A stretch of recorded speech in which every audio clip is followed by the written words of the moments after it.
Hi friends, இன்றைக்கி நம்ம பார்க்க போகிறது ஒரு மினி விளாக் தான். என்னென்னு பார்க்க போகிறோன்னு பார்த்தீங்கன்னா, காலையில் டிஃபனுக்கு வந்து இட்லி சாம்பார், பிள்ளைங்களுக்கு வந்து இட்லி சாம்பார் வச்சு கொடுத்து விட்டாச்சு. எங்களுக்கு இப்போ இட்லி இருக்குது. இப்போ பார்த்திங்கன்னா புதினாவும் இஞ்சியும் போட்டு ஒரு காஃபி போட்டு குடிச்சிக்கலாம் அப்படின்னு சொல்லிட்டு எடுத்து வச்சுருக்கேன்.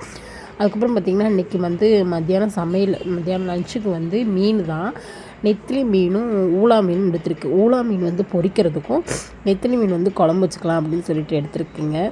இப்போ நம்ம வந்து மீனை நல்லா க்ளீன் பண்ணியாச்சு. க்ளீன் பண்ணிவிட்டு இப்போ நம்ம மசாலாவை தடவி வச்சிடலாம். ஏன்னா எப்போ நம்ம பொரிக்கிறோமோ அப்போ தேவையானப்போ நம்ம பொரிச்சிக்கலாங்களே, அதனால் எடுத்து வச்சுருக்கேன். இப்போ நான் வந்து மீன் பொரிக்கிறதுக்கு மசாலா ரெடி பண்ண போகிறேன். இந்த மசாலா பார்த்திங்கன்னா இங்கே மதுரையில் அம்மன் மசாலான்னு சொல்லிட்டு நல்லா டேஸ்ட்டாக இருக்கும். உப்பு எதுவுமே நம்ம சேர்க்க வேண்டியதில்லை, எல்லாமே இதிலே இருக்கும். இது நல்லா காரமாக இருக்கும், டேஸ்ட்டாகவும் இருக்கும் மீனுக்கா.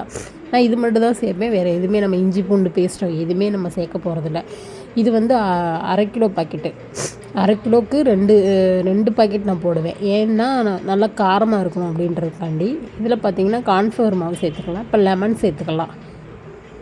நல்லா புழிஞ்சு விட்டுட்டு இப்போ நம்ம நல்லா பெரட்டிட்டு மசாலாவை நம்ம முதலே ரெடி பண்ணிக்கிறணும். ஏன்னா நம்ம மீனில் போட்டு பெரட்டினோம்னா அந்த மசாலா திப்பியாக இருக்கும். அதனால் மசாலாவை நம்ம நல்லா பெரட்டிட்டு இப்போ நம்ம மீன் ஒன்று ஒன்றா போட்டு நல்லா பிசைஞ்சு ஊற வச்சுக்கலாம்.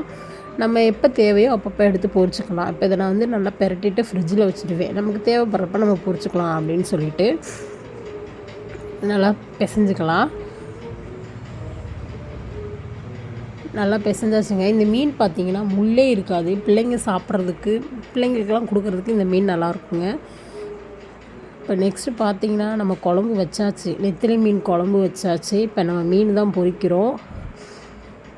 மீனை பொரித்து எடுத்துகிட்டு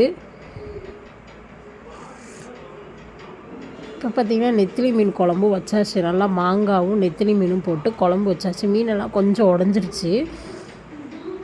மதியானம் லஞ்சு ரெடி ஆயிடுச்சு.